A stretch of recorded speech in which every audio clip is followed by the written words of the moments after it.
आज हम साइंस के अध्याय 1 के रासायनिक अभिक्रिया एवं समीकरण अध्याय के महत्वपूर्ण प्रश्न देखेंगे। वैसे तो जितने भी क्वेश्चंस निकाले गए हैं महत्वपूर्ण, परीक्षा की दृष्टि से बहुत ही महत्वपूर्ण है, आपके द्वारा पूरी पढ़ाई की गई होगी, लेकिन उसके अलावा भी हमने प्रश्न निकाले हुए हैं जो ब्लूप्रिंट के आधार पर हमने डिवाइड किए हैं। तो उन प्रश्नों को तैयार करना है। तो ये जो इकाई है अध्याय 1 रासायनिक अभिक्रिया एवं समीकरण, इस पर कुल 7 अंक है। इस अध्याय से 7 अंक के प्रश्न आएंगे। इसमें से वस्तुनिष्ठ प्रश्न 2 रहेंगे, यानी 2 ऑब्जेक्टिव आएंगे।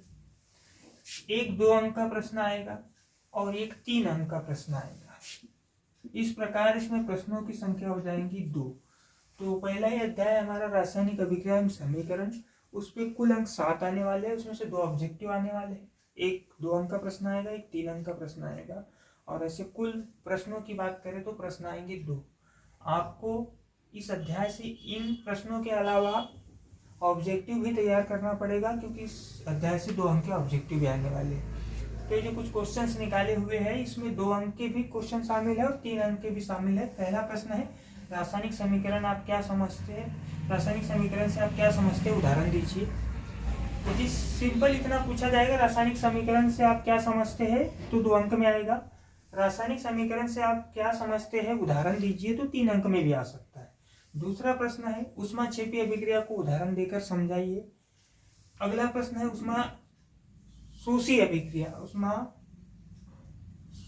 अभिक्रिया है ना। ऊष्माक्षेपी अभिक्रिया किसे कहते हैं, 2 अंक में भी आ सकता है। ऊष्माक्षेपी अभिक्रिया को उदाहरण देकर समझाइए, 3 अंक में भी आ सकता है। फिर ऊष्माशोषी अभिक्रिया को उदाहरण देकर समझाइए, 2 अंक में भी पूछा जा सकता है, 3 अंक में भी पूछा जा सकता है। वैसा ही उपापचयन या रेडॉक्स अभिक्रिया को उदाहरण देकर समझाइए। तो इस प्रश्न को भी 3 अंकों में पूछे जाने की ज्यादा संभावना है, क्योंकि यदि इसको डिवाइड कर दिया जाए तो इसकी अपचयन और उपचयन अभिक्रिया अलग अलग हो जाएगी, तब उनको एक एक को 2-2 अंक में पूछा जा सकता है। लेकिन दोनों को मिलाकर के यदि रेडॉक्स या उपापचयन अभिक्रिया रहेगी तो वो 3 अंक में ही पूछी जाएगी।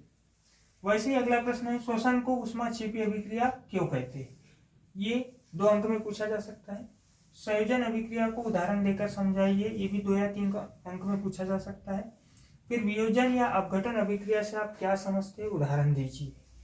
अगला प्रश्न है, द्विविस्थापन अभिक्रिया को उदाहरण सहित समझाइए। विस्थापन अभिक्रिया को उदाहरण सहित समझाइए। वायु में जलाने के पूर्व मैग्नीशियम रिबन को साफ क्यों किया जाता है? लोहे की वस्तुओं पर हम पेंट क्यों करते हैं? विकृत, गंधिता एवं संक्षारण को समझाइए।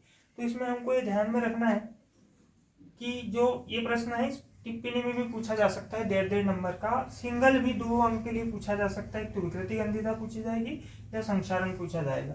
तो इन प्रश्नों को आप नोट कर ले, है ना। पहला प्रश्न, रासायनिक समीकरण से आप क्या समझते हो, उदाहरण दीजिए। दूसरा प्रश्न, ऊष्माक्षेपी अभिक्रिया से आप क्या समझते हो, उदाहरण दीजिए। तीसरा प्रश्न, ऊष्माशोषी अभिक्रिया से आप क्या समझते हो, उदाहरण दीजिए। उपापचयन या रेडॉक्स अभिक्रिया को उदाहरण सहित समझाइए, है ना। तो ये 2 चरणों में पूर्ण होती है रेडॉक्स अभिक्रिया जो है, जो इसमें ऑक्सीकरण और अपचयन अभिक्रिया मिलकर उपापचयन अभिक्रिया बनाती है। ऑक्सीजन का जुड़ना और ऑक्सीजन का ह्रास होने के आधार पर रेडॉक्स अभिक्रिया होती है। 5वां, श्वसन को ऊष्माक्षेपी अभिक्रिया क्यों कहते हैं? 6वां, संयोजन अभिक्रिया को उदाहरण सहित समझाइए। 7वां, वियोजन या अपघटन अभिक्रिया से आप क्या समझते हैं, उदाहरण दीजिए। द्विविस्थापन अभिक्रिया को उदाहरण सहित समझाइए। विस्थापन अभिक्रिया को उदाहरण सहित समझाइए। वायु में जलाने के पूर्व मैग्नीशियम रिबन को साफ क्यों किया जाता है? लोहे की वस्तुओं पर हम पेंट क्यों करते हैं? विकृत, गंधिता एवं संक्षारण को समझाइए। तो इन प्रश्नों को आप अच्छी तरीके से तैयार करेंगे। 12 प्रश्न देख चुके हैं हम, जिनको 1 नंबर और 2 नंबर और 3 नंबर के हिसाब से हमने डिवाइड किए। तो 1 नंबर वाले वस्तुनिष्ठ आएंगे 2 अंक वाला एक क्वेश्चन और 3 अंक वाला एक क्वेश्चन। प्रश्नों की संख्या ऐसी कुल 2 आएंगी। उसमें से अगला प्रश्न है अपने पास में, रासायनिक अभिक्रिया की दर को प्रभावित करने वाले कारक लिखिए। ये न्यू सिलेबस में मिलेगा नहीं, ओल्ड सिलेबस में है, लेकिन ये प्रश्न परीक्षा में पूछा जा सकता है, क्योंकि उसी पार्ट का भाग है जो वो पुरानी किताबों में मिलेगा। दूसरा, उत्क्रमणीय अनुत्क्रमणीय अभिक्रियाओं से आप क्या समझते हैं? ये भी पोर्शन आपको पुरानी किताबों में मिलेगा। ऊष्माक्षेपी ऊष्माशोषी अभिक्रिया में अंतर, ये आपको न्यू बुक्स में मिल जाएगा। उत्क्रमणीय अनुत्क्रमणीय अभिक्रियाओं में अंतर, ये भी आपको ओल्ड बुक्स में मिलेगा। विस्थापन एवं द्विस्थापन अभिक्रिया में अंतर, ये न्यू बुक्स में है। वैसे रासायनिक समीकरण लिखना आपको दिया जाएगा पूरा समीकरण शब्दों में और उसको आपको लिखना है।